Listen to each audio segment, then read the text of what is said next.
Have West Ham United just announced their most important signing?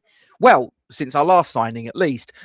It's been officially announced that Nils Koppen has become our new Director of Player Recruitment. I do have to stress, it does say on the official club website in this article, it does say subject to the work permit. My logic is, though, and this might be rather simplistic, and maybe I don't know enough about immigration law to really be considered some sort of authority in the words that were about to come out of my mouth. So don't take this as a given. However, when you sort of think that, well, he's worked in the United Kingdom before during his time at Rangers, so you'd kind of think that unless there's been any sort of like shenanigans that have gone on in the interim, that should be a pretty straightforward process. And as I say, given that the club have felt moved to put this on the official club website, despite the fact they have put subject to a work permit, you would kind of think that this is as pretty much nailed on as it's possible to get. And as I say, this is, I believe, going to be the starting point of a lot of the movement. I can't lie, I have been a little bit concerned over the last couple of days. I'm generally quite an optimistic guy by default, but when my expectations are that some things are going to start to happen soon and days turns into a couple of weeks, then I start to get a little bit, is this actually all that I believe it is? Because I've been let down so many times before. Look, I'm a West Ham fan. I've been let down by multiple players, managers, chairman, you name it, getting relegated when we finished 7th the season before, and then we go down with the most amount of points in Premier League history in a 38-game season. That's the sort of letdowns that we're used to, right? That's just standard stuff. So I wouldn't have been shocked if Nils Koppen didn't come in and the signings all went to pot. But here we are. He's now been announced, and this is good news. If you're appreciating the content on the West Ham Massive, just this little call to action, if I may, if you could just drop a like on this stream and give us a hype if you have one available, that helps to keep the YouTube gods, knowing that we are here doing our thing. And get your comments in the section below, and I'll try and answer all of them where I can. If you could also consider sharing this into your social media platforms, that also would go a long way. And if you could look in the top left-hand corner, if you are not subscribed, why ever not? It's dead simple. I've put a QR code there for you. All you need to do is get your mobile device out, scan the QR code. It will take you to our YouTube subscription page just like that. Subscribing is completely free of charge. We don't get any of your data-sensitive information. It just takes a couple of seconds of your time, and it helps to grow the channel into something bigger and better than what it is as you find it. So what's not to like? Appreciate your support on that one.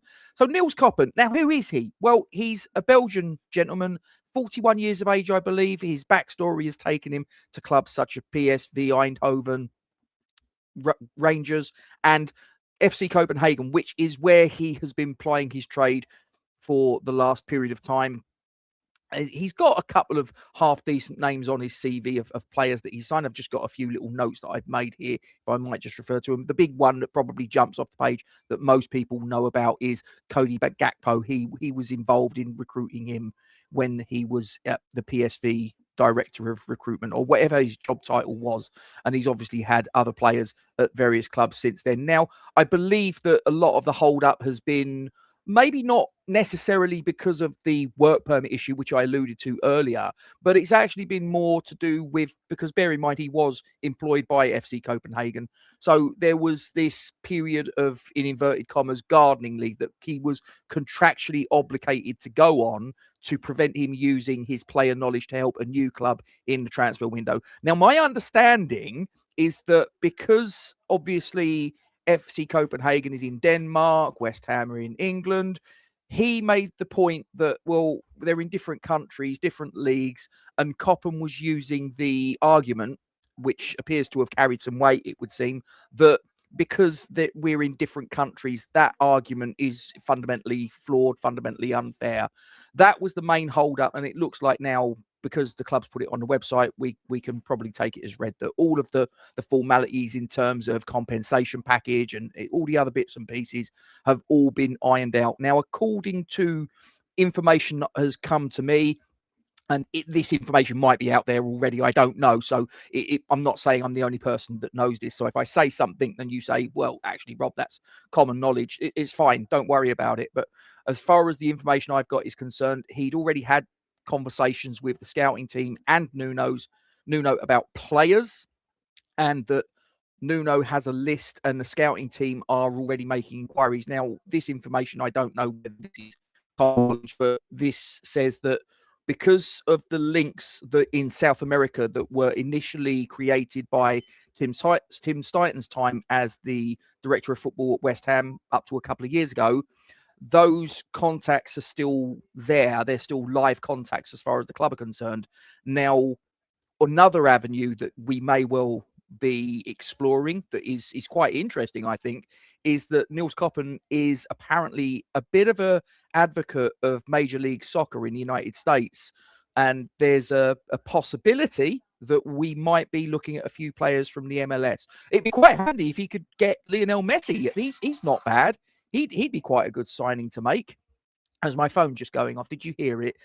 It plays Bubbles as the ringtone. So yeah, I think, as I say, I've been getting a little bit agitated these last few days because, like I say, when it was announced that he was coming in subject to a work permit, but nothing was put on the club website. But now that it's been put on the club website, I'm feeling a little bit more reassured that things are starting to move in the right direction now, and that we're going to start to get some transfer business done. Because, as I say, we was linked with Don Ballard of Leyton Orient. Now, look, I'm not saying that he's going to be our star summer signing. That's not what I'm saying. But it's just the mere point that what it signifies is that if we haven't got a director of player recruitment, and the lack of having that person in post is going to mean that we're going to lose out on whoever it is, whether it's Don Ballard, whether it's Lionel Messi, and any player in between. If we're going to lose out because we haven't got that player in the building, and they're going to go off, and in Don Ballard's case, the news, the rumours that I'm hearing is that Bristol City they might have already bought him. By the time this goes out, they might have already purchased him, for all I know. But just the mere fact that we've lost out on a transfer target because, as I understand it, there was no director of player recruitment to do their thing. So it's good news. It really is. And like I say, I'm hoping now that we're going to see some movement. I mean, there's already been movement out of the door, but I guess having a director of player recruitment doesn't prevent you from selling players, because that would need, I guess, the equivalent for players going out the door would be a director of player attrition, I guess. I don't know. But obviously Koppen is the guy that's going to be responsible for bringing players in. So the fact that he wasn't there didn't prevent us from turning around to Spurs and saying, yep, we'll take that 85 million quid out off your hands, Mr. Joe Lewis. That's very nice of you to hand that over, and you can have him. He doesn't want to be here, so we're done with him. Thank you very much. Be interesting to see how much, what is going to be Nuno's budget. I mean, that's the one thing. I mean, sort of like we're talking about 85 million quid for Fernandes, and we're talking about, I mean, I did my video earlier about Somerville, that we might have to swallow 40 million quid for him because there's a relegation clause allegedly, supposedly in the contract that David Sullivan signed up on. Yeah, thanks for that, Mr. Sullivan. Still haunting us despite the fact that he's not here. Brilliant. Fantastic. Couldn't make it up. Typical West Ham. But I'd be interested to know what you think that Nuno's budget's going to be, because he's not going to get all of that 85 million quid that you got for Fernandes. I think that's pretty apparent. I mean, we've got a debt of 150 million quid or whatever it is. So there'll be an amount of that 85 million quid that will probably go to servicing that debt, I would suggest. And then there'll be a percentage of that 85 million quid that will go towards player recruitment. Be interesting to see how much we get. As I say, we've got to cut our cloth accordingly. I do understand that. We need to make sure that we keep the wolf from the door, so to speak. So, but who would be the players you want to bring in? Where do you think? I mean, look, I think that for me, the engine room is always the most important thing. Now, we've lost Tomáš Souček for a period of time. Now, I know he said that he's ahead of his recovery. He's ahead of schedule. But even so, I'm still expecting that he's probably going to be out until middle of October, something like that. I don't know. There's other players that I guess can come in and take his place even temporarily, might even knock him out of the first team permanently, which I guess some fans will be quite happy about. I'm not one of them, but I'm a big Tomáš Souček fan. I appreciate he's got his limitations, but I also think that what he brings to the party in terms of just desire, commitment, a bloody mindedness, I think you can't. You've either got it or you haven't. Do you know what I mean? So yeah, I'm I'd be interested to see what signings we're going to make in central midfield, in the engine room, or whether we do. I mean, you've got to recognise as well, we've got some talent in central midfield that are just bubbling under the surface that maybe at the Premier League level, maybe whether they were ready or whether they were just good enough, whatever. The relegation might, for this season at least, give them the opportunity to step into a first team role, and who knows where it might take them. So the likes of Mahamadou Kante, I think this is going to be his breakout season, in all honesty. I mean, he obviously was trusted by Nuno towards the back end of last season, so I'd suspect that Mahamadou Kante is going to be utilised. You've got Freddie Potts. Obviously, Nuno used him at various points during the season, not towards the end of the season, after he got sent off against Burton, I guess, in the FA Cup. Is this going to be possibly George Earthy's opportunity, or Lewis Orford? Lewis Orford seems to have been kind of forgotten about, a little bit disappointed for Lewis, not in Lewis, for Lewis, because I did think at the beginning of last season he was probably going to get a little bit more of an opportunity than what actually happened, but I'm hoping that because he's West Ham. I mean, look, it's one of those things. Look, I'm just one of these people that I've got a little bit more of an affinity for players that come through the academy, and even more so am I willing them to do well if they happen to be a West Ham fan. So that kind of explains why I've got a much more vested interest in Freddie Potts when he comes through the academy, or Lewis Orford when he comes through the academy, or George Earthy, because these are people that not only have we produced, but as I understand it, actually were fans of the club prior to them getting an opportunity within the academy system. So I'd quite like to see, it'd be great if at least one of them could break through this season. I mean, like I say, I know Potts really broke through last season, but I don't know, maybe he needs, I think for Potts, this is probably make or break territory, in all honesty. I mean, what is he, 23 years of age now, 22, 23? I think if he doesn't nail down a regular starting berth in central midfield this season, then I think he's probably next season he won't be with us in all likelihood, especially if we're in the Premier League. I think that'll be his race run, which is a shame because obviously the surname, he's the son of Steve, he's the brother of Daniel, he's got a family that are steeped in West Ham traditions. Steve was a captain for many, many years and a great performer. So I guess I've just got this little bit of a real vested interest in him to do well. Do you know what I mean? So yeah, that's it from me. I'll be very interested to see what signings we're going to make in central midfield, what business we're going to do, how much Nuno's going to get. So I mean, these are all. But what do you think? All of these things that I've discussed. You know, Koppen coming in. Are you pleased? You're not particularly bothered. What do you think about what's the transfer budget that Nuno's going to get? Do you think he's going to get sort of, I don't know, 50 million, 60 million? I don't know, which last season that would have seemed like quite a paltry amount, I guess, but we got to remember that we're